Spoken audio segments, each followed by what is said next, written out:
आज अमावस्या है, सोमवती अमावस्या। आज के तिथि क्यों पड़ी जानते हो? हमारे यहां आज के इस दिन को ना बहुत पावन मानते हैं। तुलसी की परिक्रमा लगाकर 108 माताएं और आज पूजन करती हैं। आज का ये व्रत सुहाग के लिए होता है, स्त्रियां करती हैं। आज के सोमवती अमावस्या के व्रत की एक छोटी सी कथा है, और वो कथा है कि एक लड़की थी, उसे किसी ने कहा था कि तेरा विवाह होगा तो तू विधवा हो जाएगी, विवाह होते ही तू विधवा हो जाएगी, तेरे भाग्य में वैधव्य योग लिखा है। इस डर से बेचारी वो लड़की विवाह ही नहीं करती थी। तो उस लड़की ने किसी संत से पूछा, दिव्य संत से, कि बताओ महाराज, मैं विवाह करूं तो मैं विधवा हो जाऊंगी, इसका कोई उपाय नहीं है? बोले तेरे गांव में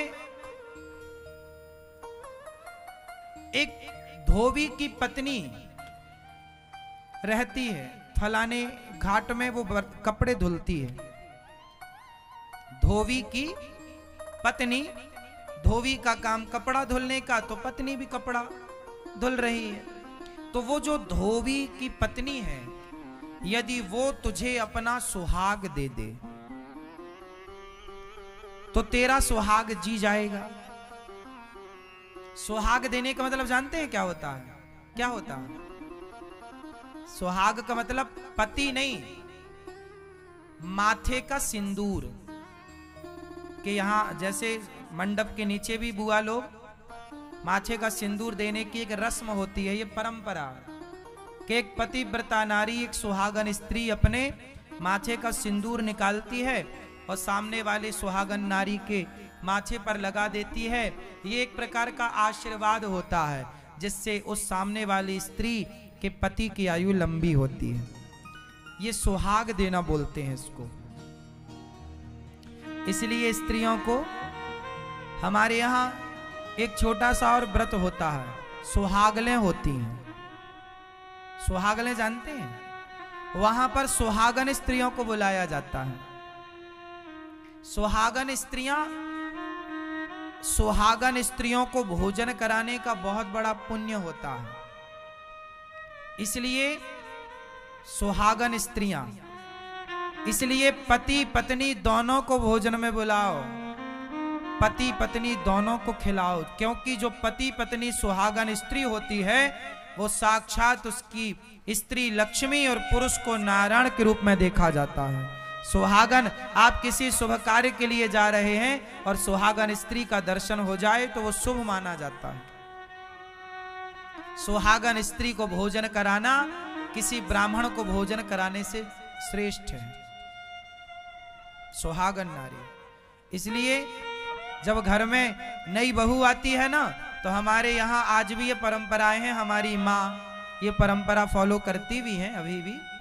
हमारे यहाँ जब विवाह इत्यादि होता है तो गांव की 11 सुहागन स्त्रियों को बुलाते हैं। 11, 21, 51, 101, जो जिसकी क्षमता है, और सभी सुहागन नारियों को बुलाकर उन्हें श्रृंगार का सामान देकर, उनके पांव में माहौर लगाकर, उन्हें उनके सभी मांग में सिंदूर लगाकर और उन्हें मीठा भोजन कराया जाता है।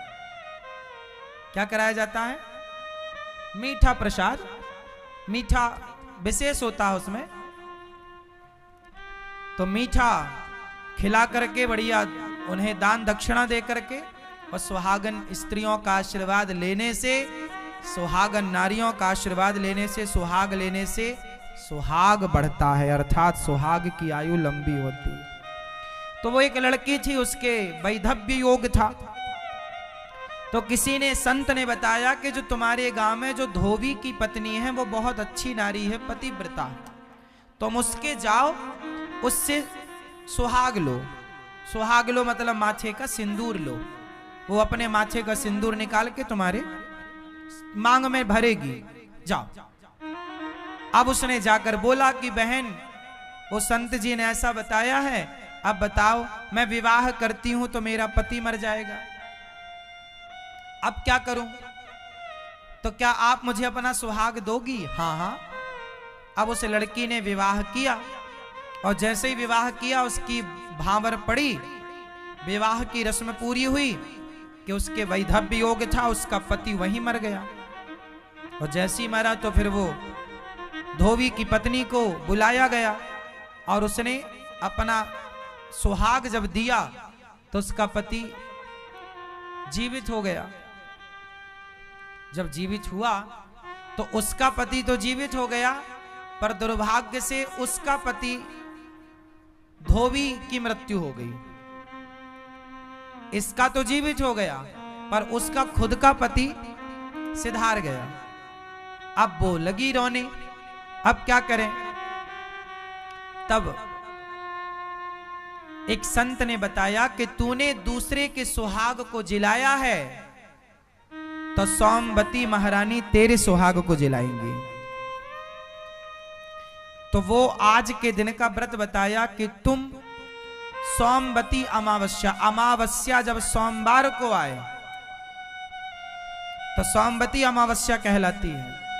इस दिन जब ये अमावस्या आए तो इस अमावस्या में तुम स्नान करके तीर्थों में, और फिर इस अमावस्या को तुलसी की पूजा करना।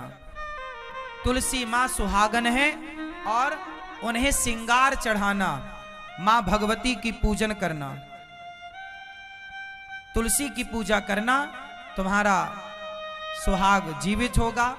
वो लगभग सोमवती अमावस्या की ही ये घटना रही। तो उस दिन उन्होंने पूजा किया, और उस पूजा के प्रभाव से, उनके सच्चे पातिव्रत धर्म के प्रभाव से उसका मरा हुआ पति जीवित हो गया था। तब से ये सुहागन स्त्रियां अपने सुहाग के लंबी आयु के लिए ये व्रत करने की परंपरा है। आज के दिन किया गया पूजन पाठ, आज के दिन किया गया पुण्य का कार्य कई गुना फलदायी होता है। इसलिए आज के दिन विशेष रूप से ये पूर्णिमा अमावस्या जो है, ये तिथियां दान पुण्य की हैं। आज दान, देखो, दान करने से हमारे जीवन की दुर्गति मिटती है। दानम दुर्गति नाशनम। जो व्यक्ति दान करता है, निश्चित उसके जीवन में जितने अनिष्ट हैं, आधी व्याधि है, सारा समाप्त हो जाती है। और संत जब आपकी गौरी गोपाल आश्रम में आप अन्न क्षेत्र कराते हैं, अन्न क्षेत्र कराते हैं, हजारों संत भोजन करते हैं, तो रोटी जब संत खाकर पचाते हैं तो केवल रोटी नहीं, खिलाने वाले का पाप भी पचा डालते हैं। खिलाने वाले, जैसे आपने अपनी ओर से बंटवाया, तो आपके जीवन में जितनी आधी व्याधि होगी वो पचाकर समाप्त संत जन कर देते हैं। तो गौरी गोपाल आश्रम में जो ये रसोई अन्न क्षेत्र की सेवा है, आप भी एक दिन की सेवा बंटवाइए, आप भी एक दिन की सेवा अपनी ओर से कराइए, आप भी एक दिन का ये लंगर, ये भंडारा अपनी ओर से करा के अन्नदान की सेवा से जुड़िए।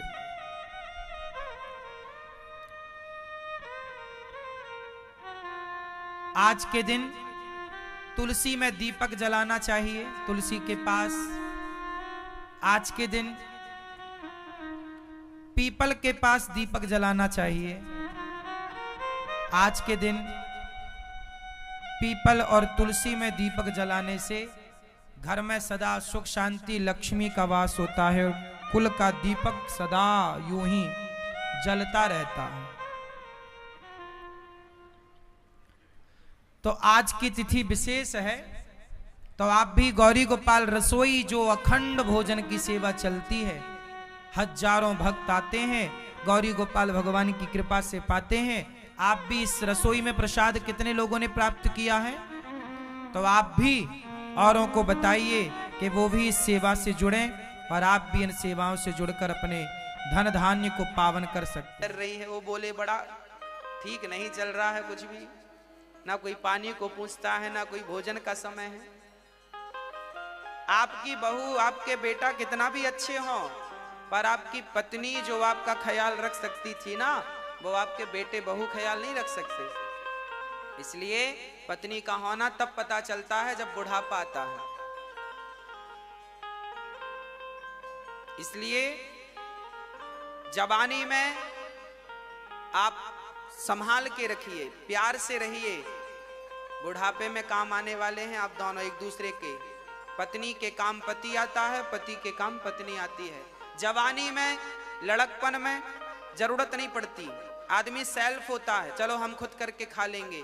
पर जब उम्र ढलने लगती है ना, तब जरूरतें समझ में आती हैं कि पत्नी का क्या महत्व था, पति का क्या महत्व था। दोनों का अपना अपना महत्व है। पत्नी भी अकेली पति के बिना अधूरी होती है। इसलिए दोनों प्रेम से रहो, जो समय है प्यार से गुजारो, एक दूसरे का ख्याल रखो, दोनों भगवान का भजन करो। मनु शत्रुपा दोनों जंगल गए थे, एक नहीं गए थे। हाँ जी, इसलिए ध्यान से दोनों का ख्याल रखो। और रिश्तों में मधुरता होनी चाहिए, कड़वाहट नहीं होनी चाहिए। जब तक हम जिंदा होते हैं ना, वैल्यू समझते ही नहीं। एक दिन क्या हुआ, एक दिन हम अखबार पढ़ रहे थे। अखबार में हमने देखा कि आज खबर आई है कि हम मर गए। अरे हमें लगा आज तो 1 अप्रैल भी नहीं है, किसी ने मजाक भी नहीं किया होगा। ये देखो फ्रंट पेज में लिखा है फलाने जी मर गए, फोटो भी छपी है मरे की। हमने ध्यान से देखा किसी ने मजाक किया।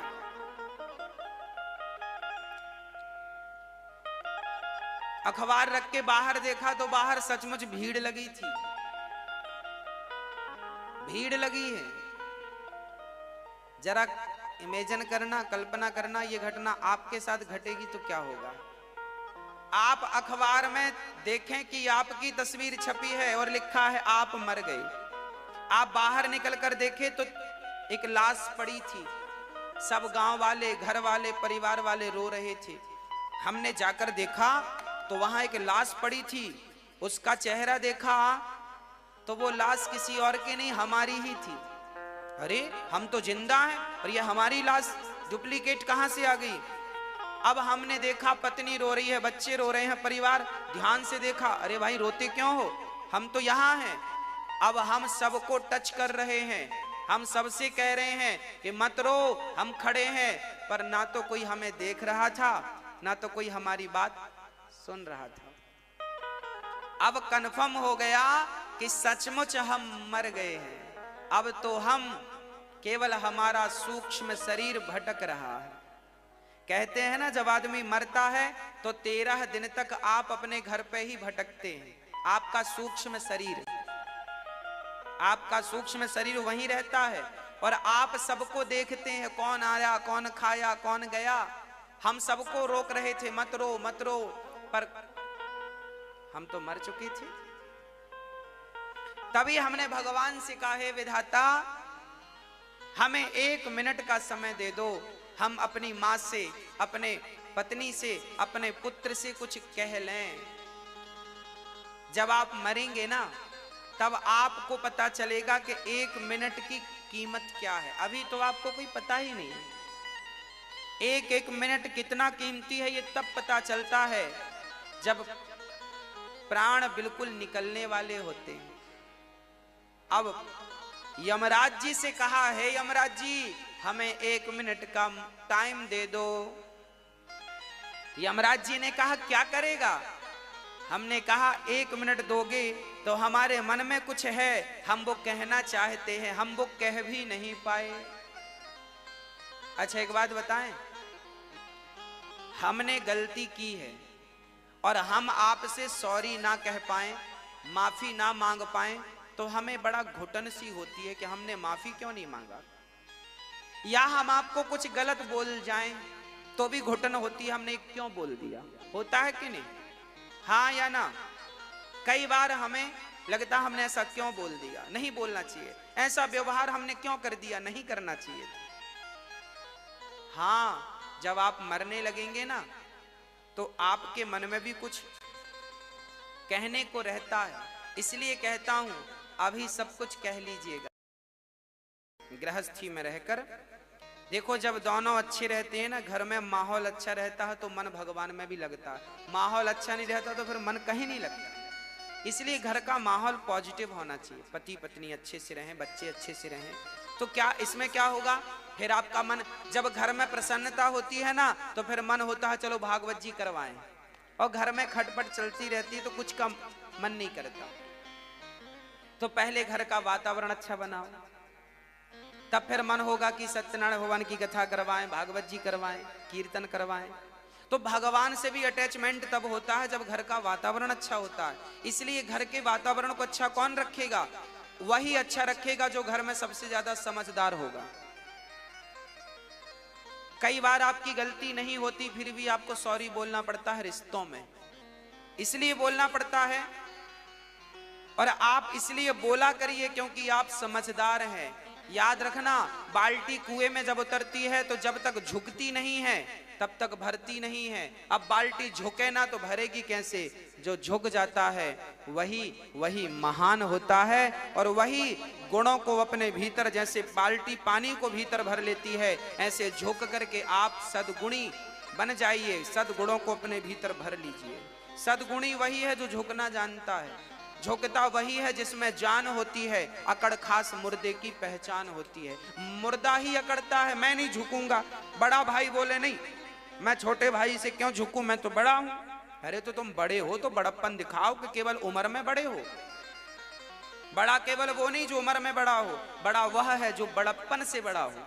बड़प्पन क्या है? बड़प्पन ये है कि गलती भले तुम्हारी ना हो पर तुम भी झुक करके रिश्तों को बचा लो। याद रखना, रिश्तों को तोड़ने से अच्छा है, प्रेम के धागे को तोड़ने से अच्छा है कि उसे टूटने ही ना दिया जाए। इतना खिंचाव ही मत डालो कि वो धागा टूट जाए। याद रखना, यदि धागा उलझ जाता है तो उसे कैंची से काटा मत करो। जितना प्रयास हो सके उसकी गांठें सुलझाओ। यदि सुलझाने से सुलझ गया, कैंची चलाने की जरूरत ना पड़ी तो बहुत अच्छा है। आप भी अपने घर के रिश्तों को सुलझाइए। यदि सुलझाने से काम बन गया तो काटने की जरूरत नहीं पड़ेगी ना। रिश्तों में कैंची नहीं चलनी चाहिए, रिश्तों को तोड़ना नहीं चाहिए, काटना नहीं चाहिए। सुलझाइए अपने कोमल कोमल हाथों से, रिश्तों को सुलझाइए अपनी बुद्धि से, अपने विवेक से सुलझाइए। क्या बुराई है? बड़ा भाई क्यों नाराज है? चलो आज मनाते हैं बड़े भाई को। क्यों भैया, क्यों, क्या गलती, कौन सी बात? कई बार हमें पता ही नहीं चलता और आप बुरा मान जाते हैं। हमें तो पता ही नहीं कि हमने क्या गलत कह दिया आपसे। हमारी किसी बात को लेकर आप बुरा मान जाते हैं, जबकि हमारे कहने का तात्पर्य वो नहीं था जो आपने समझ लिया। पर कई बार बातें उल्टी लग जाती हैं। हमारे कहने का अर्थ कुछ और होता है, समझने वाला कुछ और समझ लेता। इसलिए चलो, हो सकता है गलतफहमी हो गई हो तो घर में गलतफहमियों को भी दूर कर लेना चाहिए। और आप लोग क्या करते हैं? मुंह बना के बैठ जाते हैं, हम बात नहीं करेंगे। इससे क्या होता है? रिश्तों में खटास आ जाती है। और हमारे बड़े बुजुर्ग कह गए हैं, रहीमन धागा प्रेम का मत तोड़ो चटिकाए, टूटे से फिर ना जुड़े, जुड़े तो गांठ पड़ जाए। गांठ मत पड़ने देना। आपके घर में जो बहुत समझदार होगा वो मेरी इन बातों को समझ रहा होगा, और आप समझदारी दिखाइए तब रिश्ते चलेंगे। आजकल की नई बहुएं, आजकल के नए बच्चे, नया बेटा नई बहू, ये झगड़ा कर लेते हैं। बेटा बहू में झगड़ा हो गया। अरे ये नए लोग हैं, अभी इनको रिश्ता निभाना आता नहीं है, बार बार टकरा रहे हैं, झगड़ा हो रहा है। अभी ये मैच्योर नहीं है, अभी ये गंभीर नहीं है, अभी ये गृहस्थी जानते नहीं हैं। इनके माँ बाप को चाहिए कि इनको बड़ा प्रेम से रखें, समझा बुझा करके रखें। आजकल शादियों के बाद ना माँ बाप की गलती से बच्चों की जिंदगी खराब हो जाती है। माँ बाप की गलतियों से। आपकी बेटी गई ससुराल, ससुराल में कुछ ऊंच नीच हुई, कोई बात कहा सुनी हुई, पति पत्नी नए नए हैं ना भाई, नई नई गाड़ी चला रहे हैं आप लोग, तो कहीं ना कहीं तो टकराएगी। अभी आप तो सीखे अच्छे से है नहीं कि गाड़ी बढ़िया हाईवे में चला सकें। अभी आपसे चलाना नहीं, नया नया सीखा है तो वो कहीं ना कहीं ठुकती रहती है। तो बस ऐसे ही है, गृहस्थी की गाड़ी भी आपने नई नई पकड़ी है तो वो टकरा रही है। माँ बाप को चाहिए कि बड़ी गंभीरता से इस रिश्ते को समझें और समझाएं। बेटी जब कहे ससुराल के बारे में, माँ मेरी सास अच्छी नहीं है, ससुर अच्छा नहीं है, पति अच्छा नहीं है, तो माँ को कहना चाहिए बेटा वो अच्छे नहीं है, तुम ऐसा व्यवहार करो, ऐसा आचरण करो कि तुम्हारे व्यवहार आचरण से सामने वाला बदल जाए, यही तो तुम्हारा जीवन है। भाई हम अपने व्यवहार से, अपने आचरण से आपको परिवर्तित कर दें, यही जीवन है या नहीं? यही शिक्षा है कि नहीं? दास अनिरुद्ध के द्वारा कथा सुन सुन के आप लोगों का जीवन बदला है कि नहीं? भागवत सुन सुन के आपका जीवन बदला है कि नहीं? यदि ये दास अनिरुद्ध आपका जीवन बदल सकता है तो एक बहू अपनी सास ससुर और अपने पति का जीवन क्यों नहीं बदल सकती?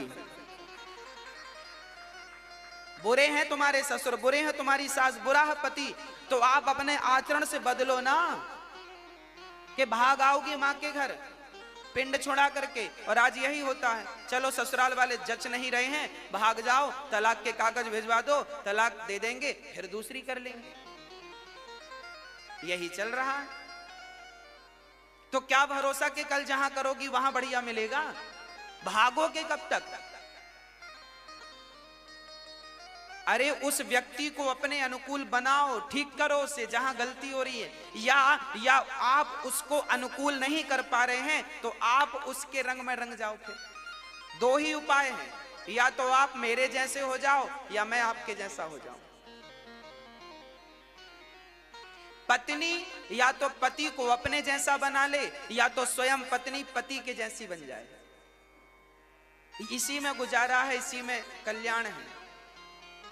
तो पहले तो आप अपने जैसा बनाओ, बिना लड़े बिना झगड़े, अपनी समझदारी से। और ये कब संभव है? याद रखना, एक प्रेम ही ऐसा तत्व है, प्रेम ही ऐसी वस्तु है, प्रेम ही एक ऐसा है जो पत्थर को भी पिघला सकता है। इंसानों की तो छोड़ दीजिए, आपका प्रेम इतना हो, इतना हो, इतना हो, इतना हो कि आपके प्रेम के कारण आपके लोग पिघल जाएं। भगवान जब बांसुरी बजाए गोपियों के लिए तो इतना प्रेम था उस बंसी में कि यमुना रुक गई और पत्थर पिघलने लगे। ये प्रेम है। जगन्नाथ भगवान ने, भगवान कृष्ण ने जब अपनी मां से अपनी बाल लीलाएं सुनी थी तो भगवान के मुंह पिघल गया था, शरीर पिघल गया था, हाथ पांव। इसलिए जगन्नाथ भगवान जी के हाथ पांव मुंह आंख नहीं है, क्योंकि पिघल गया था। वो प्रेम की निशानी, प्रेम की मूर्ति बन के जगन्नाथ जी बैठे हैं, हाथ पसारे खड़े हैं गोपियों के लिए, भक्तों के लिए। प्रेम में बहुत बड़ी ताकत होती है। आज की लड़कियां, आज की स्त्रियां, आज के पुरुष प्रेम करना नहीं जानते। प्रेम ना करने के कारण रिश्ते टूट जाते हैं। प्रेम करना इसलिए नहीं जानते क्योंकि प्रेम का कोटा शादी के पहले ही पूरा हो जाता है, प्रेम पहले ही कर लेते हैं।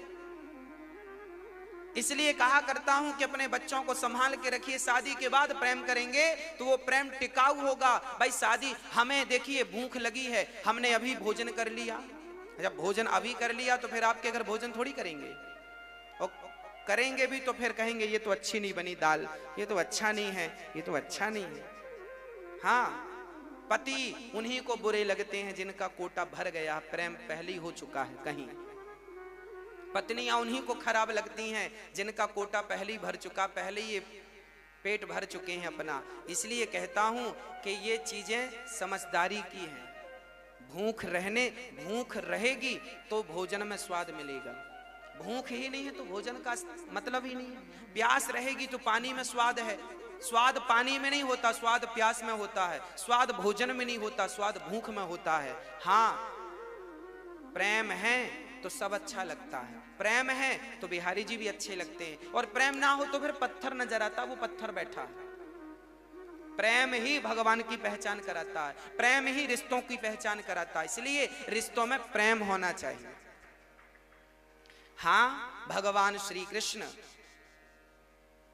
समझा रहे हैं गोपियों को, जाओ अपने अपने पतियों की सेवा करो। गोपियों ने कहा प्रभु जब आपको ही पति मान लिया, आपको ही सर्वस्व मान लिया, तो फिर जाने का सवाल खड़ा नहीं होता। तब भगवान उन गोपियों के संग उनके भाव को समझ करके और गोपियों के मध्य रास रचाते हैं। अब भगवान समझ गए कि मेरी गोपियां बिल्कुल पक्की हैं, पकी हुई हैं। अब भगवान गोपियों के मध्य रास रचाने लगे। अद्भुत रास रचाया गोपियों के संग।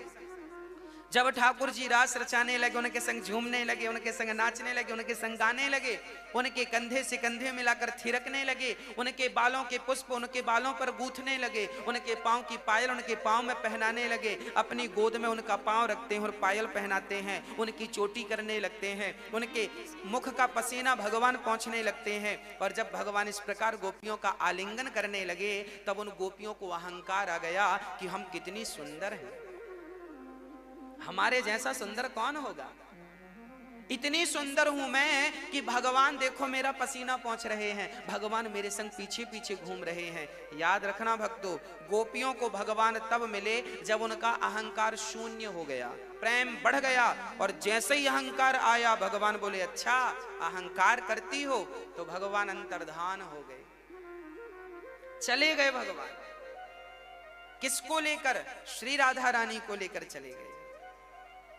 अब सारी गोपियां जैसे ही कृष्ण गोपियों के मध्य से अंतर्धान भये, सारी गोपियां विरह में डूब गईं, व्याकुल होकर कृष्ण कृष्ण पुकारने लगी। हे कृष्ण कहाँ चले गए? हे नंद नंदन, हे मनमोहन कहाँ चले गए? हे प्राण प्यारे कहाँ चले गए? सारी गोपियां विकल हो गईं। याद रखना, मैं पहले कह चुका हूं कि जब तक कोई वस्तु आपके पास होती है तब तक आपको उसकी कीमत नहीं पता चलती, और वो जब दूर हो जाए तब पता चलता है इसका मूल्य क्या था। आज जब कृष्ण गोपियों को छोड़कर गए, तब गोपियों को कृष्ण का मूल्य पता चला कि इनका मूल्य क्या है। अब तो भगवान श्री कृष्ण बड़े प्रेम से राधा रानी को लेकर गए। अच्छा, राधा रानी ने विचार किया कि इन गोपियों ने कितना पुण्य किया है कृष्ण को पाने के लिए, और एक इतनी सी गलती हो जाने के कारण आज कृष्ण से इनका वियोग हो गया। तब राधा रानी ने फिर से संयोग कराने के लिए एक लीला रची। राधा रानी ने कहा कन्हैया मैं थक गई हूं। भगवान ने कहा अच्छा आप थक गई हैं तो आओ मेरे कंधे पर बैठ जाओ। और जैसी राधा रानी श्याम सुंदर के कंधे पर बैठना चाही कि भगवान राधा रानी को भी छोड़कर अंतर्धान हो गए। जैसे ही कृष्ण गए, राधा रानी तड़पने लगी, मेरे कृष्ण कहाँ चले गए, कृष्ण कहाँ चले गए। राधा रानी इतना तड़पी, तब तक ये गोपियां ढूंढती ढूंढती कृष्ण कहाँ हो, कृष्ण कहाँ हो। अच्छा, गोपियों को लग रहा था कि हम ही सबसे ज्यादा प्रेम करती हैं, पर जब राधा रानी के प्रेम को देखा तो गोपियों का प्रेम फीका सा नजर आया। राधा रानी का प्रेम तो सूर्य की तरह था और इनका प्रेम तो जुगनू की तरह था। उस प्रेम में सारी गोपियां खो गईं और वो कृष्ण का विरह, मेरे कृष्ण कहाँ हैं, मेरे कृष्ण कब आएंगे, मेरे कृष्ण कहाँ हैं, सारी गोपियां व्याकुल हो गईं। कृष्ण कृष्ण कृष्ण कृष्ण खोजने लगी, कहाँ है मेरे कृष्ण, कहाँ। वो प्रेम, वो मिलन की उत्कंठा इतनी बढ़ी कि आज श्री कृष्ण से मिलने के लिए गोपियां पेड़ पौधों से, पशु पक्षियों से पूछने लगी कहाँ हो, कहाँ हो, कहाँ। हे नंद नंदन, हे मनमोहन कहाँ चले गए, कहाँ हो भगवान, कहाँ चले गए। आज जब पुकारने लगी तो क्या हुआ, भगवान श्री कृष्ण सारी गोपियों की पुकार सुन रहे थे। और सच्चाई बताऊं, राधा रानी, गोपियों को भगवान मिले थे राधा रानी की कृपा के बिना, और जब तक राधा रानी की कृपा के बिना भगवान प्राप्त हो भी जाए किसी को तो वो ठहरते नहीं। अब राधा रानी के कृपा से जब गोपियों को भगवान मिलेंगे ना तो वो ठहरेंगे। श्री राधा रानी रोने लगी, हे तुलसी तू ही बता दे मेरे कृष्ण कहाँ हैं। एक सखी बोली, ये तो दिन भर ठाकुर के ऊपर चढ़ी रहती है, ये क्या बताएगी, तो हमारी सौतन है। ए वृक्ष तू ही बता दे, ए यमुना तू ही बता दे। पर किसी ने कोई पता नहीं दिया। तब सारी गोपियां रोने लगी और रो रो करके कृष्ण को पुकारती हैं। सारी गोपियां गोपी गीत गाती हैं और गोपियां अपना भाव प्रकट करती हैं। गोप्यः ऊचु जयति तेधिकम्। और श्री जब अरिष्टासुर का भगवान ने उद्धार किया, उसके बाद भगवान श्री कृष्ण को लेने के लिए अक्रूर जी चले। भगवान कृष्ण को लेने अक्रूर जी चले और कहते हैं कि चलो, आप को कंस ने बुलाया है। कंस ने एक्चुअली एक यज्ञ रखा है, उस यज्ञ में भगवान कृष्ण को आमंत्रित करता है। और भगवान श्री कृष्ण जब पहुंचे हैं, अक्रूर जी भगवान को लेकर चले तो रास्ते में गोपियों ने रोक लिया। हे नाथ, हम आपके बिना कैसे रहेंगे। सारी गोपियां रोने लगी। रास्ते में खड़ी हो गई रथ के सामने, हमारे ऊपर से रथ लेकर जाओ, ऐसे आप जा नहीं सकते। भगवान ने सांत्वना दी, बस 2 दिन की बात है, 2 दिन बाद मैं वापस आ जाऊंगा। ये कहकर भगवान चले, अक्रूर जी के साथ चले। माँ यशोदा मक्खन रोटी लेकर आई। कन्हैया तुझे भूख लगी होगी बेटा, ये भोजन कर ले, भूखा मत जा, अपनी माँ को छोड़कर मत जा। बहुत रोई माँ। भगवान ने माँ को समझाया, बस 2 दिन की बात है माँ, मैं जल्दी आ जाऊंगा। कह करके भगवान कृष्ण चल पड़े। माँ बहुत रोई हैं कृष्ण के बिना। भक्तों, भगवान है ही ऐसे कि एक बार किसी का, देखिए भगवान में जल्दी से मन किसी का लगता नहीं है, और एक बार किसी का लग जाए तो फिर मन हटता नहीं है। भगवान की मूर्तियां इतनी सुंदर हैं, भगवान की कथा में इतना रस है, तो स्वयं भगवान कैसे रहे होंगे, एक कल्पना कि इमेजिन कर लो। भगवान श्री कृष्ण केसी और व्योमासुर नाम के दैत्य को मार करके अक्रूर के संग चलते हैं। मथुरा पहुंचे। मथुरा पर कृपा किस पर की? मथुरा पर भगवान जब पहुंचे तो वहां धोबी पर, रजक पर कृपा की। एक धोबी कपड़ा लेकर जा रहा था, गट्ठा कपड़ों का। भगवान ने कहा, मामा जी राम राम। धोबी ने कहा, आप कौन? अरे हम आपके भांजे, ये जो कंस है ना हमारे सगे मामा हैं, और मामा के गांव में जितने मिले सब मामा, बच्चा हो बूढ़ा हो सब मामा। कन्हैया बोले, मामा हो आप हमारे, हमें कपड़ा दो। तो भाई साहब ने कह दिया, तुमने बाप की राज में ऐसे कपड़े देखे हैं? अब लो, भगवान को बाप तक चले गए। भगवान बाप दादों तक पहुंच गई बात। भगवान ने एक थप्पड़ जमाया जोर का, धोबी भाई प्राण निकल गए उनके। भगवान किसी भी प्रकार से कृपा करते हैं। भगवान डांटे मारे, वो एक कृपा है। भगवान ने धोबी पर कृपा की, उसके बाद दर्जी पर कृपा की। दर्जी, एक दर्जी था। भगवान धोबी के कपड़े, राजा कंस के कपड़े पहनकर चले तो वो बड़े बड़े, रास्ता साफ होने लगा। दर्जी ने कहा प्रभु मैं आपके नाप के कर दूं। भगवान ने कहा कर दो भैया, बड़ी कृपा हो जाए। तो बढ़िया नाप लेके भगवान के नाप के कपड़े सिल दिए दर्जी ने। भगवान ने कहा तुम्हें क्या दक्षिणा चाहिए? दर्जी ने कहा अपने धोबी को क्या दिया है हमें सब पता है, आप तो बस आशीर्वाद दो हम जाएं यहाँ से। भगवान बोले अच्छा एक आशीर्वाद देते हैं, तुम्हारी दुकान बढ़िया चलेगी। तब से दर्जियन की दुकान बढ़िया चलने लग गई। जितने का कपड़ा उतनी ही सिलाई, बल्कि उससे ज्यादा, है ना। तो दर्जियों पर कृपा हुई भगवान की। एक कुब्जा नाम की स्त्री थी, कुबड़ निकली थी, बड़ी कुरूपिणी थी। लोग हंसते थे देख करके, देखो कुब्जा कुब्जा कुब्जा। कुबड़ निकलने से उसका नाम कुब्जा पड़ा। आज भगवान कृष्ण ने कुब्जा पर बड़ी कृपा की। क्या कृपा की? कुब्जा को आज भगवान ने सुंदरी कह करके बुलाया। अहो सुंदरी। कुब्जा को बड़ा अच्छा लगा, पर थोड़ी देर बाद उसे बुरा भी लगा कि मैं तो कुबड़ी हूं, और ये सुंदरी कह करके कोई व्यंग बोल रहा है। कौन है आप? भगवान बोले हम कृष्ण हैं। कुब्जा ने देखा कमर झुका करके, कौन है? अच्छा हो बड़े सुंदर, हमें सुंदरी क्यों कहते हो? हमें तो सब कुबड़ी कहते हैं, गाली देते हैं।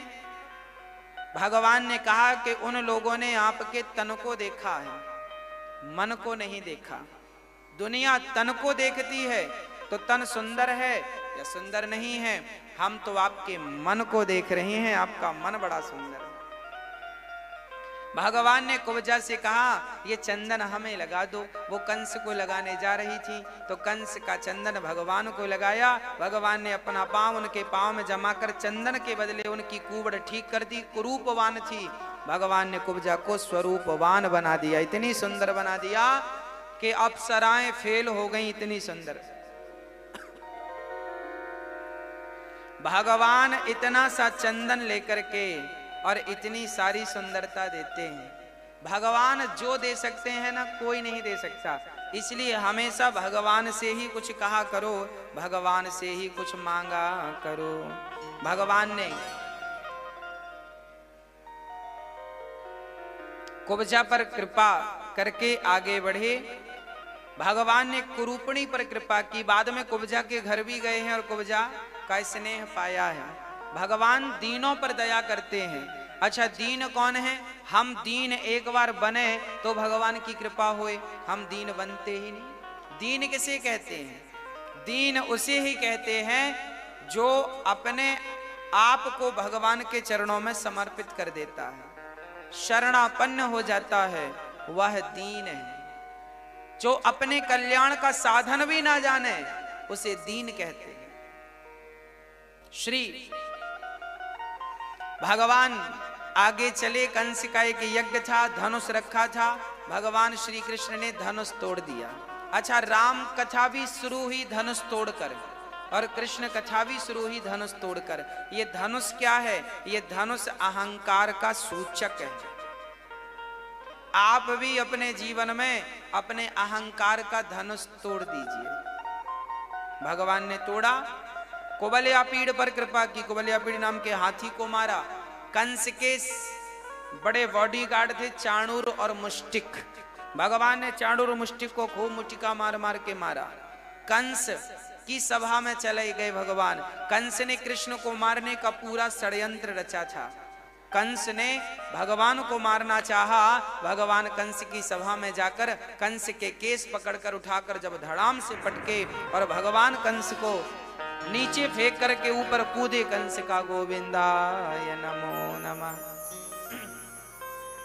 भगवान ने कंस को मारा और कंस को मार करके भगवान अपनी माता देवकी पिता वसुदेव से मिलते हैं। और आज नंद बाबा भगवान को मथुरा छोड़ने आए थे। आज नंद बाबा को वसुदेव जी ने कहा कि जो कृष्ण है ये आपका नहीं, हमारा 8वां पुत्र है। नंद बाबा को खबर लगी कि कृष्ण मेरा बेटा नहीं है। नंद बाबा उल्टे पांव चल पड़े, सारे ब्रजवासियों को लेकर आए। और यहाँ यशोदा इंतजार कर रही थी कि 2 दिन के कह के गए हैं कन्हैया आएंगे। कन्हैया तो नहीं आए। आधी रात को नंद बाबा आए। दिन को इसलिए नहीं आए कि सब बोलेंगे कृष्ण कहाँ है, क्या जवाब देंगे, इसलिए सब सो गए। तब रात्रि को आए। पर यशोदा जाग रही थी, इंतजार था कभी भी कृष्ण आ सकते हैं, कृष्ण आ सकते हैं। देखिए जब प्रबल प्रेम होता है ना तो नींद भी नहीं आती। समय कम है, पता नहीं कौन सी रात आखिरी रात हो जाए, इसलिए जागो, भगवत चिंतन करो। मां यशोदा बोली मेरे कृष्ण कहाँ हैं? नंद बाबा ने कहा यशोदा वो जिसकी अमानत था वो उसके पास चला गया। किसकी अमानत था? सुनो यशोदा एक बात बताओ, एक माली है, माली सारे बगीचे के वृक्षों की पुष्पों की देखभाल करता है। जब बगीचे में पुष्प खिले तभी मालिक ने कहा कि माली सारे पुष्प तोड़कर हमें दो। तो यशोदा आप बताओ कि उस माली को पुष्प तोड़कर मालिक को देना चाहिए या नहीं देना चाहिए? यशोदा ने कहा जब बगीचा मालिक का है तो पुष्पों पर भी मालिक का ही अधिकार है, वो जब चाहे पुष्प तोड़ा सकता है। यशोदा से नंद बाबा ने कहा यशोदा वो कृष्ण जिसके बगीचे का था उसने ले लिया। भाई माली पेड़ पौधों की रखवाली करता है, माली के कारण पुष्प खिलते हैं, वो ना खाद डाले ना सेवा करे तो कैसे, पर अधिकार तो मालिक का है। कृष्ण जैसे पुष्प को आपने दूध पिलाकर खिलाया, बड़ा किया, अब वो जिसका था वो वसुदेव और देवकी का बेटा था, तुम्हारा और हमारा नहीं था। तुम्हारी तो बेटी हुई थी, हमें आज पता चला, वो कंस ने मार डाला। अब तो यशोदा ये सुन के कि कृष्ण मेरा पुत्र नहीं है, ये सुन करके बहुत रोई माँ यशोदा, और बस नंद बाबा समझाते जा रहे हैं, समझाते जा रहे हैं, पर माँ को कुछ भी समझ में नहीं आता। कोई पैसे के लिए रोए तो उसे समझाया जा सकता है, कोई परिवार के लिए रोए तो उसे समझाया जा सकता है, पर कोई भगवान के लिए रोए तो उसे कौन समझाएगा और कैसे समझाएगा? याद रखना, भगवान के लिए रोना ही सार्थक है। भगवान तुम्हें बचपन में ही रोना सिखा दिए थे। बताओ इस दुनिया में ऐसा कौन है जो रोना नहीं जानता? पैदा हुए थे तो रोए थे, बचपन में सबसे ज्यादा आप और हम रोए थे। यदि बचपन में रोए थे तो रोना जानते हो, तो रोना यदि जानते हो तो भाई संसार के लिए ना रो के भगवान के लिए रो लेंगे तो भगवान मिल जाएंगे। भगवान को प्राप्त करने के लिए आपसे पूजा आए ना आए, आपको रोना आ गया तो भी भगवान मिल जाएंगे। केवल रोना आ जाए, भगवान के लिए रोना आ जाए। पर विडंबना ये है हम लोग रो नहीं पाते भगवान के लिए। 100 रुपए गिर जाएं तो लोग रोने लग जाते हैं। ये हमारी माताओं के नाक की वो गिर जाए नथ तो रोने लग जाए, हमारा सोना गिर गया सोना। बहुत रोती हैं माताएं, सोना गिर जाए थोड़ा सा बहुत रोती, सोना गिर गया सोना। अच्छा, माताएं सोने से बड़ा प्यार करती हैं, हाँ या ना? सच्ची है ये बात। स्त्रियों का ज्यादा मन सोने में ही होता है।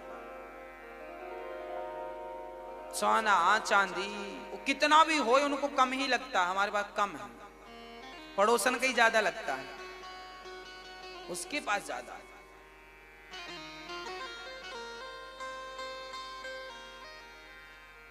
बहुत रोती हैं माताएं, सारी नहीं, कुछ कुछ माताएं हैं जो ज्यादा आसक्ति रखती हैं सोने चांदी से।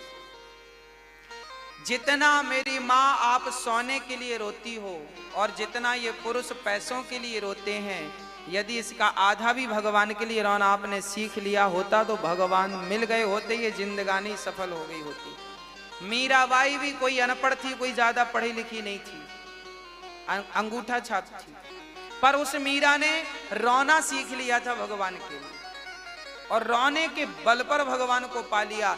याद रखना, आपके आंसू बहुत कुछ कर सकते हैं, इन आंसुओं की ताकत कम मत समझना। हाँ जी, इन आंसुओं में बड़ी ताकत होती है। ये आंसू महाभारत भी करा सकते हैं और ये आंसू भगवान को भी मिला सकते हैं। अब भगवान के लिए रोना है तो भगवान मिलेंगे, और द्रौपदी की तरह रोना है अर्जुन, मुझे तो दुशासन के रक्त से बाल धुलना है। द्रौपदी जब रोई भरी सभा में, जब द्रौपदी की साड़ी खींची दुशासन ने, तब द्रौपदी रोई थी। उसके आंसू देख करके भीम भैया ने प्रतिज्ञा ली थी, द्रौपदी मैं तेरे आंसुओं की कसम खाकर कहता हूं, इन 100 को मैं ही मारूंगा, एक साथ मारूंगा, एक युद्ध में मारूंगा। 100 को मारा, 100 की 100 भाइयों को, कौरवों को किसने मारा? भीम भैया ने मारा। एक ही युद्ध में मारा, महाभारत के युद्ध में। क्यों मारा? क्यों प्रतिज्ञा की? आंसुओं को देखकर। इन आंसुओं में बड़ी ताकत है, इसलिए आंसुओं से, आंसुओं की ताकत के बल पर भी भगवान को प्राप्त किया जा सकता है। इसलिए कहा करता हूं, समय निकाल करके भगवान का चिंतन इतने प्रेम से करो कि आंखें अपने आप बरसती रहें, बरसती। भगवान श्री कृष्ण की याद करके मां यशोदा रोई, और यहां भगवान जरासंध से युद्ध, अभी भगवान पढ़ने उज्जैन गए, पढ़ने के लिए उज्जैन गए। 64 दिन में 64 विद्याएं सीख कर भगवान वापस आए। गुरु दक्षिणा में गुरु पुत्र लौट आया। गुरु सांदीपनी जी का एक बेटा था, वो मारा गया था, क्षिप्रा में डूब के मर गया था। सांदीपनी गुरु जी उज्जैन के, उस समय सबसे बड़ी यूनिवर्सिटी भगवान के जमाने में उज्जैन में हुआ करती थी। शिक्षा का केंद्र उस जमाने में उज्जैन हुआ करता था। उज्जैन में बड़े विद्वान लोग हुआ करते थे। सांदीपनी जैसे लोग उज्जैन के थे। उज्जैन में अच्छी शिक्षा थी, इसलिए भगवान मथुरा से पढ़ने के लिए बड़ी यूनिवर्सिटी गए थे, और वहां 64 दिन में विद्याएं सीखी। वहां दूर दूर से विद्यार्थी आते थे, गुजरात से भी आते थे। सुदामा जी गुजराती थे। पोरबंदर, वहां पोरबंदर से सुदामा जी भी आए थे। यहां उत्तर प्रदेश से भगवान श्री कृष्ण गए थे। पता नहीं हम लोग कहां थे, नहीं हम लोग भी उस समय पढ़ने वहीं जाते। अच्छा, ऐसा भी तो हो सकता है कि हम लोग भी पढ़ते रहे हों उस टाइम पे, कोई और रहे होंगे, कुछ पर रहे होंगे, रहे होंगे कुछ। भगवान गुरु दक्षिणा में उनका मरा हुआ बेटा, अच्छा भगवान ने मरा हुआ बेटा क्यों दिया? गुरु माता ने मांगा कि हमारा मरा हुआ बेटा तुम दो कृष्ण गुरु दक्षिणा में, और नहीं दे सकते तो फिर हमारे बेटे बन के यहीं रहो, हमें छोड़कर मत जाओ। उनका आशय तो ये था कि बेटा तो अब मर गया है, आ नहीं सकता, तो फिर कृष्ण ही हमारे साथ रहेगा। ये गुरु माता की आज्ञा थी, सांदीपनी की पत्नी। तो भगवान है, यमराज के पास जाके उनका बेटा वापस ला कर दे दिया, ज्यों का त्यों बना के। देखिए ये कौन कर सकता है? मरा हुआ बालक कौन जीवित कर सकता है? जिसका संस्कार भी हो चुका था, चमड़ी हड्डियां भी नहीं बची थी। पर भगवान तो भगवान है, भगवान के लिए असंभव कुछ नहीं है। भगवान तो पूरी पृथ्वी फिर से प्रकट करने की ताकत रखते हैं, संहार करने की ताकत रखते हैं। तो वो फिर मरे हुए के जिंदा करना कौन सी बड़ी बात उनके लिए। भागवत में यही तो भगवान की भगवत्ता। जो लोग कहते हैं कि भगवान एक साधारण इंसान है, जो लोग कहते हैं भगवान महापुरुष हैं, जो लोग भगवान के भगवान पर होने पर संदेह करते हैं, ऐसों को ये चर्चाएं सुननी चाहिए। ये भी भागवत में लिखी है। बताओ कोई महापुरुष यमराज के पास से किसी को लाकर खड़ा कर सकता? आज तक किसी ने किया? ये भगवान, इन्हें कोई रत्ती भर संदेह ना करियो। भगवान उज्जैन से पढ़कर गए, तब भगवान अपनी गोपियों को याद करने लगे। उद्धव जी को आज भगवान ने भेजा है, जाओ। कहा घनश्याम ने उद्धव से वृंदावन जरा जाना, वहां की गोपियों को ज्ञान का कुछ तत्व समझाना। विरह की वेदना में वे सदा बेचैन रहती हैं, तड़प कर आह भरती हैं और रो रो कर ये कहती हैं।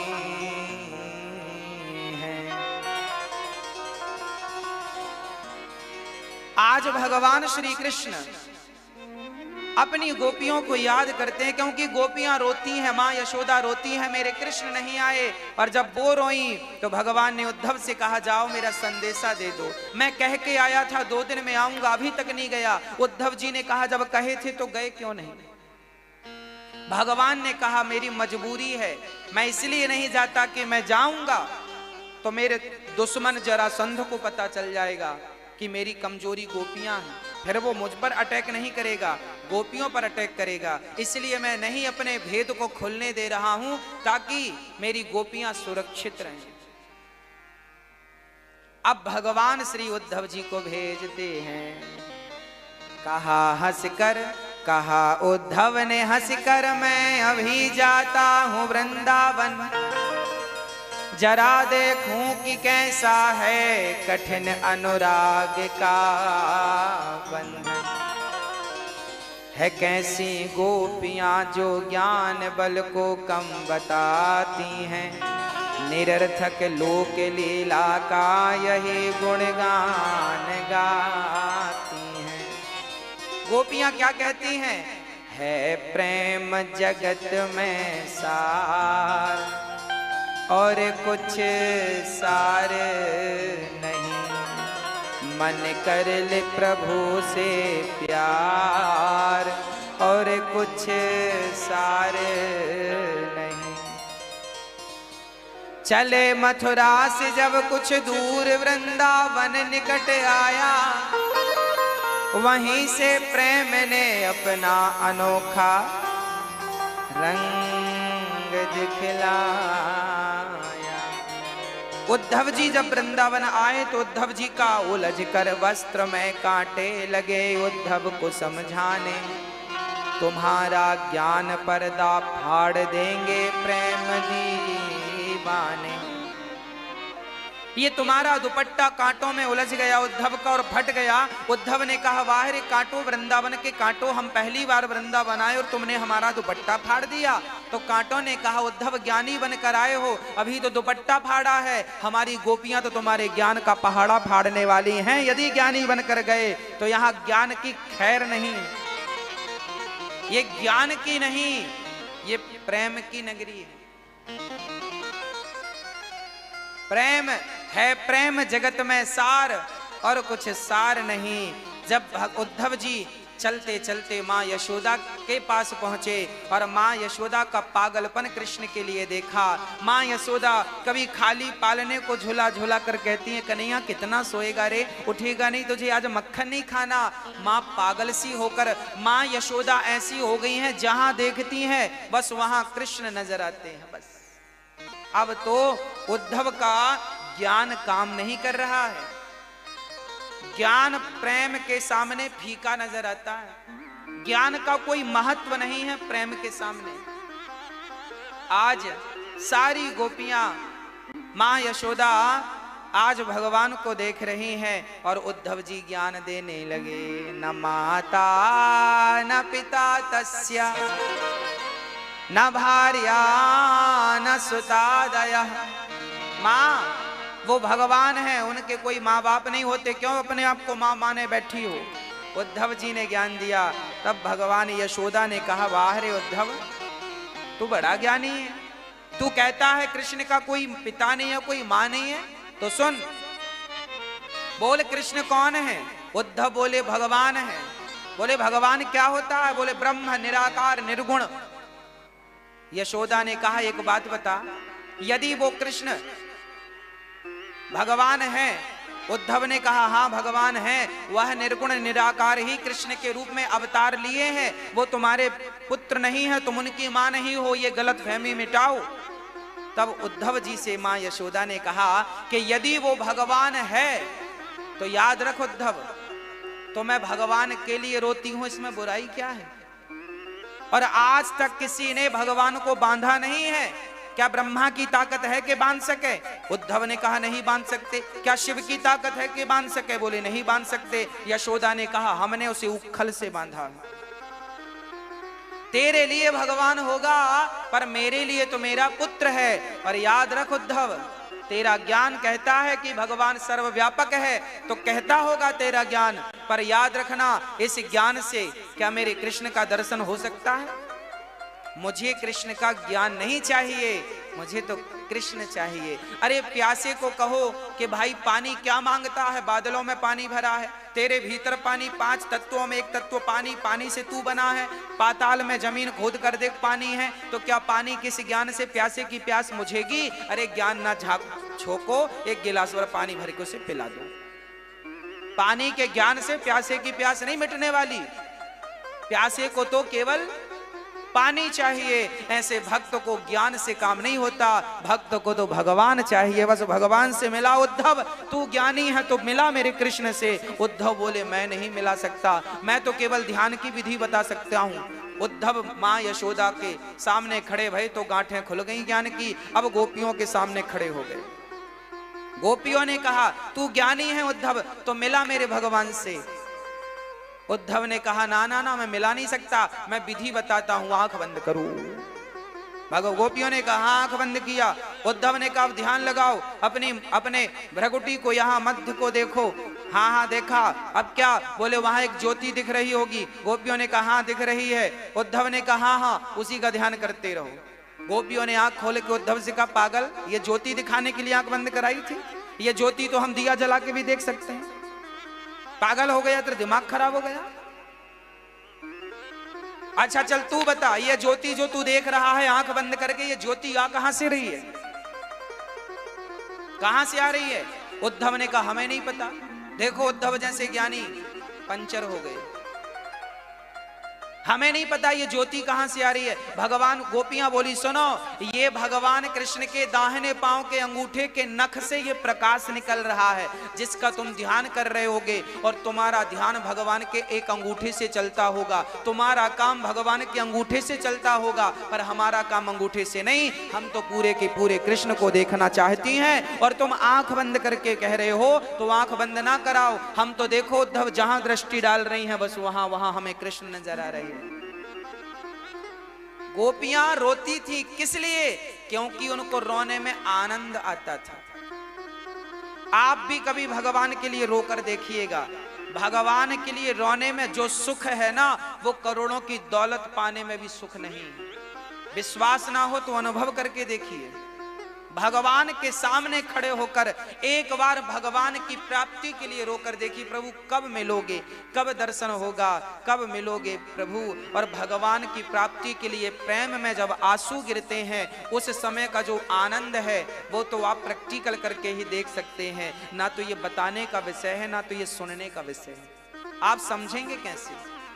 भाई रसगुल्ला मीठा है, आज तक किसी ने रसगुल्ला नहीं खाया, उसे समझाना हो कि रसगुल्ला मीठा है तो वो क्या कहेगा? हम कहेंगे रसगुल्ला मीठा होता है, वो कहेगा ये मीठा क्या होता है?